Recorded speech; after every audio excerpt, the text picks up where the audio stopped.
नमस्कार, मैं हूँ त्रिदीप रमन। ख़ास मुलाकात में आपका स्वागत है। आज आपके समक्ष एक ऐसे व्यक्तित्व को पेश करने जा रहे हैं जिन्होंने भारतीय जनता पार्टी का चाल, चरित्र और चेहरा बदलने में एक महती भूमिका निभाई थी और लगातार 1988 से लेकर 2000 तक में इन्होंने भारतीय जनता पार्टी को एक नया लुक, एक नई सोच और एक नई परिभाषा देने की कोशिश की। महासचिव काल में ही भारतीय जनता पार्टी को राष्ट्रीय पार्टी का दर्जा प्राप्त हुआ। अब तक आप समझ गए होंगे कि हम बात कर रहे हैं श्री केएन गोविंदाचार्य जी का। बहुत बहुत स्वागत है गोविंद जी आपका प्रोग्राम में। जब से केंद्र में मोदी सरकार आई है, कहीं ना कहीं आप मीडिया से बचते नजर आ रहे हैं। नहीं, बच नहीं रहे। अभी तो सरकार बनी है तो विरोधी दलों के समान तो हमारा कुछ व्यवहार या सत्ता पक्ष के समर्थक के नाते भी नहीं हो सकता। इसलिए हम तो आकलन करेंगे निरपेक्ष रूप से, और अभी तुरंत बोलने में न कोई फायदा है न तथ्य है। आपने पिछले दिनों कहा था 3 महीने जब सरकार के पूरे हुए थे, तो आपने कहा था 6 महीने जब सरकार के पूरे हो जाएंगे तो तब मैं कुछ कहने की स्थिति में हूँगा, और अब 6 महीने पूरे हो चुके हैं सरकार के। तो पहली प्रतिक्रिया आपकी? मैं कहूँगा कि देश में पंडित जवाहरलाल नेहरू और श्रीमती इंदिरा गांधी के बाद सबसे मेहनती प्रधानमंत्री श्री नरेंद्र मोदी प्राप्त हुए हैं, ये तो साफ दिखता है। और दूसरी बात दिखती है कि वो प्रोएक्टिव हैं। जो पिछले कुछ प्रधानमंत्रियों के उसमें आप देखेंगे तो साइलेंट थे, थोड़े पैसिव थे। तो नरेंद्र जी इस विषय में, 2 विषय में उनको अच्छे नंबर मिल सकते हैं। लेकिन दूसरी तरफ आकलन करेंगे तो उनके कलीग्स के बीच उनकी अभी ट्रस्ट डेफिसिट है, टीम वर्क सा दिख नहीं रहा है, ये और दिखाई पड़ रहा है। तीसरी बात, वो पॉलिटिको कल्चरल इश्यूज़ के बारे में कुछ सक्रिय दिखते हैं। जो इकोनॉमिक और सोशल विषय हैं, इनमें तो लगता है कि उनके बारे में आकलन करना अभी बहुत शेष है, बचा है, थोड़ा टिप्पणी की नहीं जा सकती। अगला बजट जो आएगा वही असल में श्री नरेंद्र मोदी जी, उनकी सरकार के अभिव्यक्ति को वही एक मौका रहेगा। गोविंद जी, आपका जो पूरा राजनीतिक और सामाजिक चिंतन है वो कहीं ना कहीं जन आधारित राजनीति की वकालत करता आया है, और जो मौजूदा स्वरूप में भाजपा व्यक्ति केंद्रित राजनीति की ओर प्रवृत्त हुई है, इस पर आपकी क्या प्रतिक्रिया है? मैं मानता हूँ कि शुरू से, अभी नहीं, बहुत पहले से, 50 साल से वैज्ञानिक कार्यशैली के अभाव में ऐसे सारे भटकाव, मैं इसको भटकाव मानता हूँ, होना लाजमी है, उचित नहीं है, स्वाभाविक है। इसलिए मुझे ऐसा लगा कि जो जो शीर्ष पर रहे उनके अनुसार कार्य पद्धति में बदलाव भी आता चला गया था। तो पंडित दीनदयाल उपाध्याय एक समय शीर्ष में थे, बाद में अटल जी, अडवाणी जी, ये द्वय शीर्ष में रहा। उसके बाद काफ़ी अस्थिरता की स्थितियाँ भी थी। उसके बाद अब नरेंद्र मोदी जी और उनकी छाया ही समझिए अमित शाह, उनका स्वयं का कोई व्यक्तित्व विशेष नहीं है। अभी एक और दौर आया है। तो वैज्ञानिक कार्यशैली के अभाव में जो व्यक्ति शीर्ष पर रहते हैं उनकी अपनी मानस की स्थिति, माइंडसेट कहिए, फ्रेम कहिए, मेंटल मैट्रिक्स कहिए, उसी का प्रभाव पड़ता है, वही ध्यान में आ रहा है। तो धीरे धीरे एक महत्वपूर्ण पक्ष मैं मानता हूँ कि समाजाभिमुखी न होकर पार्टी सत्ताभिमुखी, सत्ता केंद्रिक होती चली गई है। इसलिए कार्यकर्ताओं की जगह सीधे कई तरीकों से जन से संवाद और जन से दूरी, एक विशेष व्याकरण सृजित हुआ है, जो मैं मानता हूं कि पार्टी के स्वास्थ्य के लिए बहुत अच्छी बात नहीं है। गोविंद जी, आपका जो राजनीतिक चिंतन है पूरा, अब वो गरीब परस्त और भारत परस्त राजनीति की वकालत करता रहा है, लेकिन पिछले कुछ समय से ऐसा देखा जा रहा है कि अमेरिका परस्ती और थैली शाह परस्ती, इन 2 चीज़ों को काफ़ी बढ़ावा मिला है। ये अनुभव आया है जब से वो वैश्वीकरण का माहौल बनता चला गया, और पूरी दुनिया में भी पिछले 25 वर्षों का हाल चाल आप देख लीजिए। तो मैं मानता हूँ कि पहले तो आकलन करना चाहिए कि इस विदेश परस्ती और अमीर परस्ती का पिछले 10 वर्ष में क्या असर रहा, 20 साल में क्या असर रहा है।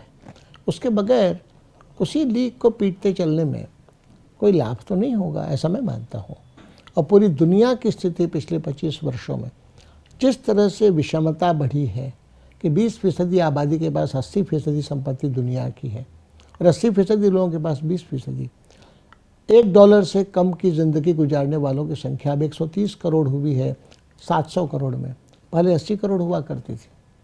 ये सब बातें यही बताती हैं कि जो बाज़ारवाद की नीतियां हैं उसमें गरीब और मारा जाता है, ज़िंदगी और उसकी दूभर हो जाती है। गैर बराबरी अनेक प्रकार के सामाजिक समस्याओं और अराजकता को जन्म देती है। तो जो मल्टीपोलर से यूनिपोलर वर्ल्ड का जो स्वरूप हुआ है, तो आप मानते हैं उसके दुष्परिणाम है कहीं ना कहीं? एक हद तक कोशिश हुई थी ना कि अमेरिका बॉस बनेगा, लेकिन 2008 अगस्त महीने के बाद जब से मंदी शुरू हुई तो उसकी हालत खुद ही खस्ता हो गई। अब उसके रास्ते को या ब्राज़ील के रास्ते को हम अगर अनुकरण करेंगे, हम किस मंजिल पर पहुंच पाएंगे? हर देश की तासीर, तेवर और ज़रूरत के हिसाब से नीतियाँ बननी पड़ती हैं। विकास पथ भी हर देश का अलग होता है। इसको बिना समझे अंधानुकरण करेंगे तो अंधों के पीछे चलकर नया रास्ता खोज पाने का आत्मविश्वास तो खोखला आत्मविश्वास। मोदी स्टाइल ऑफ फंक्शनिंग की बहुत सारी बातें होती है, तो आपको लगता है एक नया तरीका, एक शासन प्रणाली का इजाद किया है मोदी साहब ने? कोशिश कर रहे हैं, अभी तो पूरा हुआ नहीं है, परिणाम भी सामने आने बाकी हैं।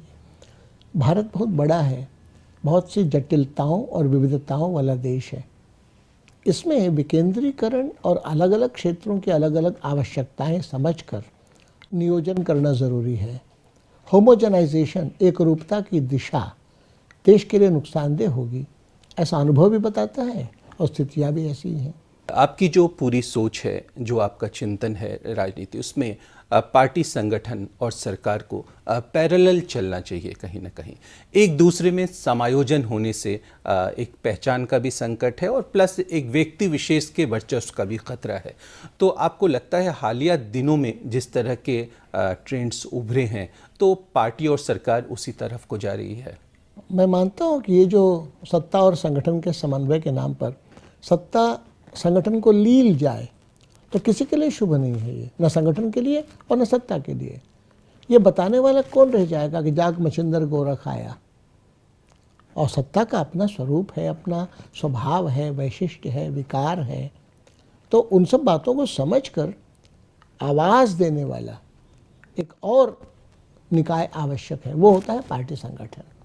उसके बगैर सत्ता गैर जिम्मेदार, और कहते हैं ना कि power corrupts absolutely, absolute power corrupts absolutely, power corrupts. वो स्थितियों पर निगरानी कौन रखेगा, बताएगा कौन?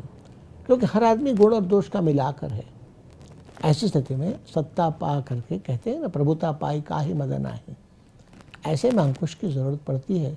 वो अंकुश समाज के प्रतिनिधि के नाते संगठन के द्वारा अपेक्षित है। तो हालिया दिनों में भाजपा का जो नया प्रादुर्भाव हुआ है, उससे लगता है कि वोट मिंटिंग मशीन में तब्दील हो गई है पार्टी कहीं ना कहीं। पूरा जोर जो है पार्टी का चुनाव जीतने पर है, सारी मशीनरी उस तरफ को लगी है।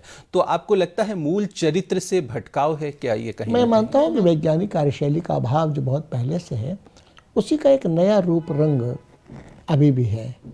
नहीं, अभी की जो स्थिति है उसमें से सत्ता और संगठन का समन्वय का तो कोई विधा उत्पन्न हो पावे, ऐसी कोई संभावना तो अभी कोई दिखती नहीं है।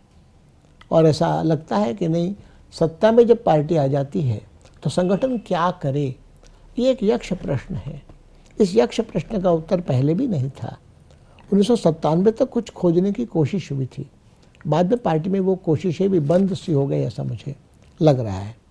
और अभी संगठन सत्ता के अनुगामी हो जाए, पीछे पीछे चले, ऐसी जो स्थिति आएगी तो सरकार की नीतियाँ, उससे तो अमीरों को लाभ और गरीबों में लोभ, ये उसकी स्थिति रहेगी।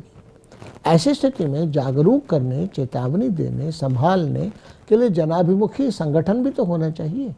उसका अभाव ये नई समस्याएं पैदा करेगा देश की दृष्टि से, सत्ता की दृष्टि से भी।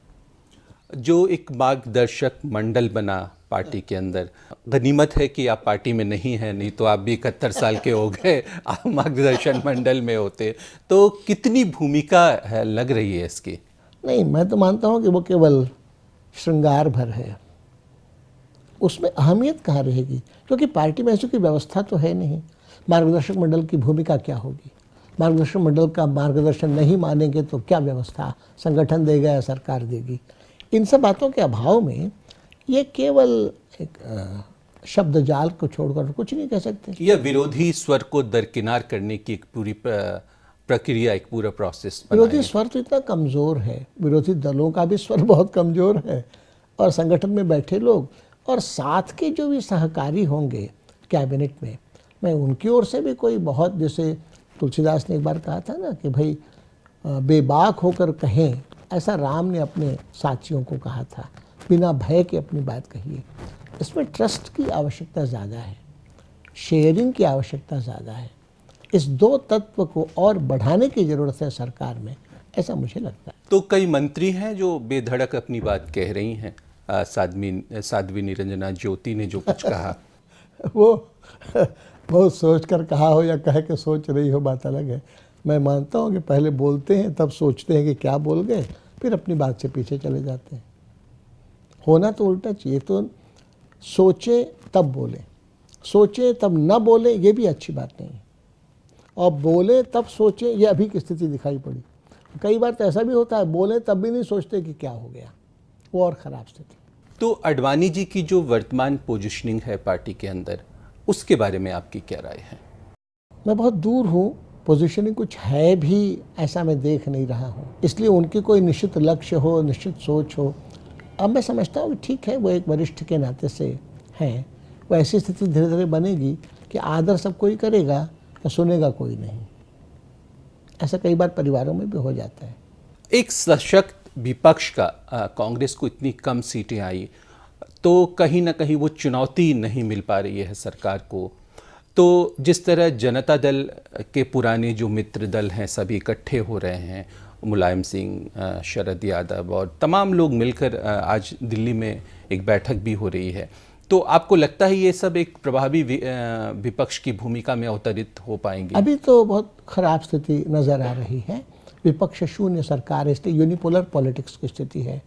अब जो संख्या की बात करें, संख्या से भी ज़्यादा स्टफ का महत्व होता है। एक नाथ पाई थे, समाजवादियों में राजनारायणी खड़े होते थे, जॉर्ज खड़े होते थे, उसके पहले भी जो लोग मधु दंडवती खड़े होते थे। समाजवादियों में डॉक्टर लोहिया थे, जिन्होंने कहा था कि औसत आमदनी 4 आने हैं केवल। तो इसमें व्यक्ति का स्टफ भी महत्वपूर्ण है। एक श्यामा प्रसाद मुखर्जी ने कहा था कि I will crush your crushing mentality, Pandit Jawaharlal Nehru को चुनौती दी थी उन्होंने। इसलिए संख्या बल से भी ज़्यादा नैतिक बल, कुशलता, समाज के लिए प्रतिबद्धता, ये अगर रहेगा तो विपक्षी दल कारगर भूमिका निभा पाएंगे। नहीं तो फिर अगर इन स्तरों पर खोखलापन है तो शब्द जाल को मैच करना, उसमें से बात क्या आएगी, लायक, नालायक, कम लायक, इन्हीं में उलझी रहेगी स्थितियाँ, उससे जनता का उसमें भला नहीं होगा। मैं मानता हूँ कि इसमें से विपक्ष उभरने की शिखर राजनीति ये तरीका नहीं हो सकती। मुद्दों और मूल्यों के आधार पर संघर्ष, और संघर्षों में से नई राजनीति, जिसको हम वैकल्पिक राजनीति कहिए, नई राजनीति कहिए, उसकी संभावना मैं आगे देख रहा हूँ। तो आपको लगता है कांग्रेस के अंदर उतना नैतिक बल नहीं रहा कि एक सशक्त विपक्ष की भूमिका में इन्होंने भी अवतरित वही हो तरीका पाए? अपनाया था ना जब सत्ता में थे। जब विपक्षी दल भाजपा कुछ कहती थी, कहते थे कि भाई आप तो थे 6 साल, आपने क्या कर लिया। नई बात कोई कहते तो कहेंगे आपको करना चाहिए था, और पुरानी बात कहेंगे तो हम भी तो वही कर रहे हैं जो आप कर रहे थे, अभी क्या आलोचना आप कर रहे हैं। वैसी स्थिति उलट करके कांग्रेस के पक्ष में हो गई है। अभी भी संसद में और चर्चा में भी यही आया, आपने भी तो वही किया था, आप ही की बात तो हम कह रहे हैं, इसलिए अब आप क्यों विरोध कर रहे हैं। तो सत्ता पक्ष और विपक्ष की जो नैतिकता का आधार होना चाहिए वो चूँकि कम हो गया है, इसलिए एक दूसरे के रेप्लिका सलीखे दिखने लगे हैं। चिंता इस बात की है। जो भाजपा के अंदर सत्ता हस्तांतरण की जो प्रक्रिया चल रही है, तो क्या आप उसका बायो प्रोडक्ट मानते हैं कि अडवाणी और जोशी जैसे जो वरिष्ठ लोग हैं वो किनारे कर दिए गए? देखिए, कोई कालजयी तो है नहीं, और समय के नाते बदल तो होता ही रहता है, भूमिका में भी बदल होता रहता है। केवल मैं ऐसा मानता हूँ कि बड़ों का आदर हो और बड़े छोटे को स्नेह दें, बड़े छोटे को प्रतिस्पर्धी न माने और छोटे बड़े को अनावश्यक न माने। ये जो पारिवारिक रिश्ते का संबंधों का तकाजा है वो जब कम होता है तो फिर विश्वास का संकट पैदा होता है। आज मैं मानता हूँ कि वही स्थितियाँ वहाँ दिख रही हैं जिसमें से छोटे समझते हैं कि बड़े अभी भी जगह क्यों नहीं छोड़ते, और बड़े समझते हैं कि छोटों को जल्दीबाजी ही क्या है। ये जो विसंगति सी आ गई है उसके पीछे व्यापक लक्ष्य के प्रति प्रतिबद्धता अगर रही तो स्वस्थ संबंध रहेंगे, और सत्ता ही केवल लक्ष्य रह गई तो तनाव रहेंगे। खास मुलाकात में फिलहाल वक्त है एक छोटे से ब्रेक का। ब्रेक से लौटकर हम गोविंद जी के विचार जानेंगे सोशल मीडिया के बारे में, बाबा रामदेव और अन्ना हजारे के बारे में, और राष्ट्रीय स्वयंसेवक संघ के बारे में। इंतज़ार कीजिए थोड़ा, हम लौट कर आते हैं पल दो पल में। इसलिए संख्या बल से भी ज़्यादा नैतिक बल, कुशलता, समाज के लिए प्रतिबद्धता, ये अगर रहेगा तो विपक्षी दल कारगर भूमिका निभा पाएंगे।